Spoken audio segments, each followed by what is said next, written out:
Hello, and welcome to my first Kerbal Space Program 2 video. In this video, I did a week 3 weekly challenge.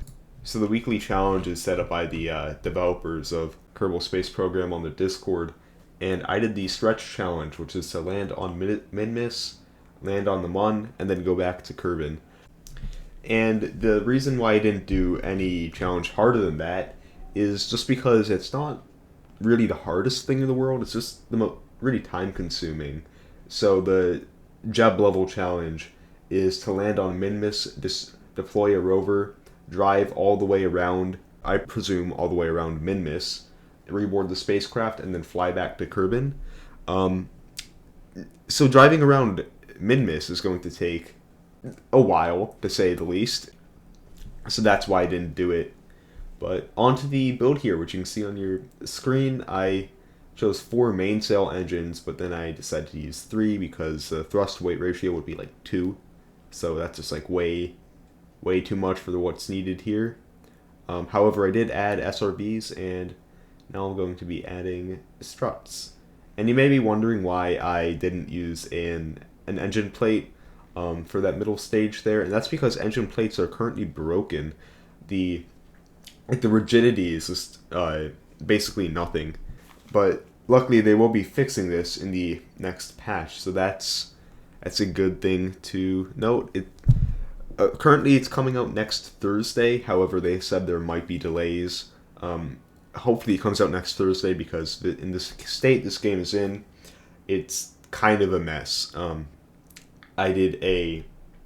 actually attempted this challenge beforehand and got all the way to Minmus.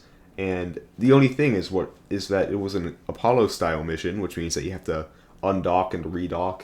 And with the Mark II lander can, I believe, there's a problem where if you undock, sometimes it gives you this message saying that you crashed even though you didn't. So I ended up just giving up on that and doing a direct descent mission, which you see here. But anyway, now talking about the launch, which is almost over. I just did a fairly standard gravity turn. One thing I did do is I pointed downwards and continued burning, which means that your apoapsis stays around the same place, but your periapsis increases. So now I do a circularization burn here, set Minmus as my target, and burn prograde towards Minmus. And basically, what I'm doing here, I start the burn on the ascending node, or I start the maneuver node on the ascending node. And what this means is it basically guarantees that my orbit is going to intersect Minmus's orbit at apoapsis, so it's efficient basically. Here, I was able to get an encounter within 1 orbit. However, it may take you a couple orbits depending on where Minmus is in its orbit, right? So, yeah, that's basically my entire Minmus transfer, except it isn't. You'll see here in a few seconds that I actually don't have a Minmus encounter because the maneuver nodes in this game aren't really precise at all. One thing I wish it told you was the amount of delta V remaining in your burn, and I also wish that the maneuver node indicator turned with your burn as well, like how it did in KSP1. So yeah, those are 2 things that just make maneuver nodes incredibly imprecise. Anyway, we are approaching Minmus here, about to enter the sphere of influence, and then I realize that the inclination just is not, it's not equatorial. But I ended up not going for an equatorial orbit anyway. And you may be thinking that, oh, what if there's a really expensive inclination change you have to do? You still have to go to the Mun, right? Well, not really, because if I just land on the equator, I can just take off going east or west, and then I would have a equatorial orbit. Anyway, now you can just see me lowering my orbit here, creating another maneuver node. So yeah, now we're going to time warp to that maneuver node. Right now I'm just trying to get an equatorial landing site, preferably on the flatlands because it's easier to land at. One thing I wish that KSP2 does have is the option to do physical time warp in orbit, because if you have a really big craft, you have to kind of just wait for the craft to rotate, and you can't use on rails time warp because that stops all rotation. But anyway, you can see here me canceling all my horizontal velocity, and then I actually aim west a little bit so I can go and land on the flatlands. So that's what I did here. One interesting thing is that I packed way too much delta V with this craft. You can see here that I still have my inter-moon, I guess, landing stage here, and I could probably land with this stage if I wanted to, but I decided to ditch it when I was about 100 meters over the surface, just so it's more realistic, right? And also I can use my landing gear. But you can see here it's incredibly dark because the sun has set on Minmus, but I am bouncing up and down a little bit so I can't time warp to the morning.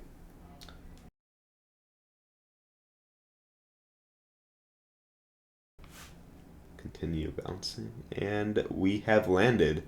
So now I time warp to the morning, and we will plant our flag. Assuming out here, looking around. Then I get Tim C. Kerman, I believe, to come out and plant our flag next to the rocket. And then I realized that it would be kind of cool to see the debris in the background as well. So I plant my flag over here and set up a nice little pose with the camera. So you can see there. I control the camera like that using the arrow keys and then press a home button to go back. Anyway, now that we are ascending from Minmus, there's actually something interesting that happened here.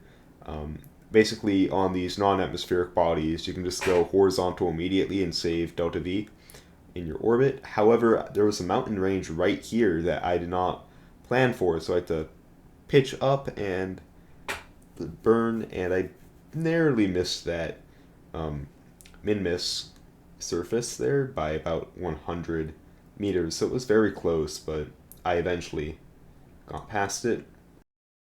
So anyway, you can see us ascending from Minmus surface here, just going to time warp to apoapsis, and then I'm going to burn prograde.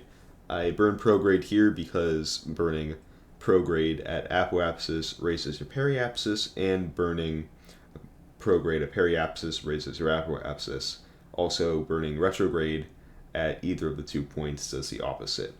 So anyway, I'm plotting my maneuver to the Mun here, and I set up an orbit that intersects.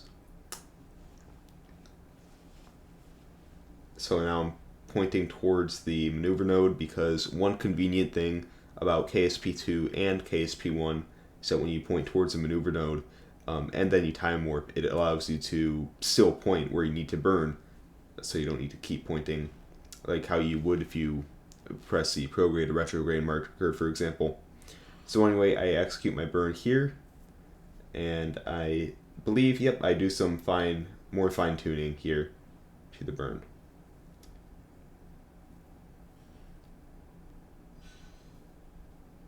Okay, and now I just double check to make sure that they intersect. Spend a lot of time on this here, but then you'll realize that all this time spent is thrown away when the actual orbit that I escaped from is nowhere close to what I planned. But it's alright though, since I was able to time warp to apoapsis and burn retrograde and get a Mun encounter.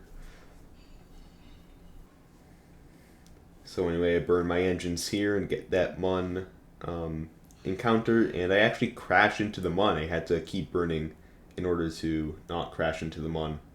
But finally I enter the Mun sphere of influence, and we are going to do our final landing for this mission on the Mun. Then I burned here retrograde. I didn't even bother creating a maneuver node for this. I just burned, and I create a low orbit so I can choose where I want to land. I want to land in the, I guess it's a sea, because that's how it is in real life, like the Sea of Tranquility, for example, where the first Apollo astronauts landed. Um, so we're landing in a Lunar Sea right now, and we just fine-tuned our trajectory. And what's interesting about, so now I'm just burning my engines, get and canceling out that horizontal velocity that I have by burning retrograde. And what's interesting about my landing spot is that of all places to land on the Mun, as you can see here in this sea, I land on the one place that is not the sea, but instead this hill here. And it's a cool rock over there that we will check out soon once we land. So we land, and then we have the same bouncing weirdness. However, I was able to recover fairly quickly this time, probably due to the higher gravity as well. So now I get Valentina Kerman out here to plant a flag, because everyone knows that's the most important thing to do in the Kerbal when landing on a body in the Kerbal Space Program. So I set up the cinematic shot with the rock in the background, and then I'm going to go explore. So rocks and trees don't really have collision yet. However, I can fly up to the top just to see what it would look like if I did climb it. One thing that's interesting actually is that there were rocks inside the rock. So it's just kind of funny that that exists in the game. So anyway, now we're going to point eastward again, basically horizontal, similar to the Mun. Except this time I pitch up a little bit more too, so because I don't want to crash into the surface, even though there's no hills here.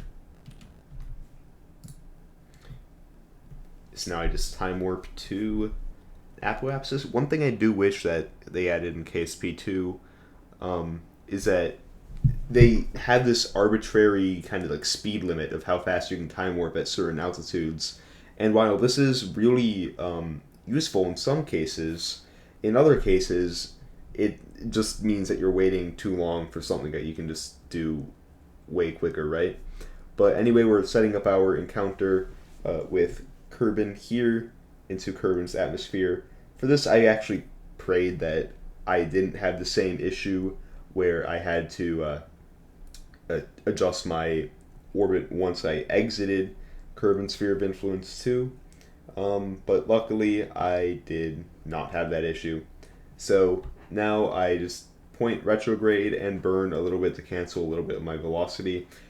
If I have excess delta V, which I do, I have like 2,000 meters per second of excess delta V here. I just like to burn a little bit. By the way, this rocket could have easily went to Gilly and back, maybe even Duna with some more parachutes. So yeah, it's definitely a bit overqualified, but as you can see here, we are descending back to Kerbin, the home planet, and we will be landing shortly. Anyway, thank you for watching this video. Goodbye.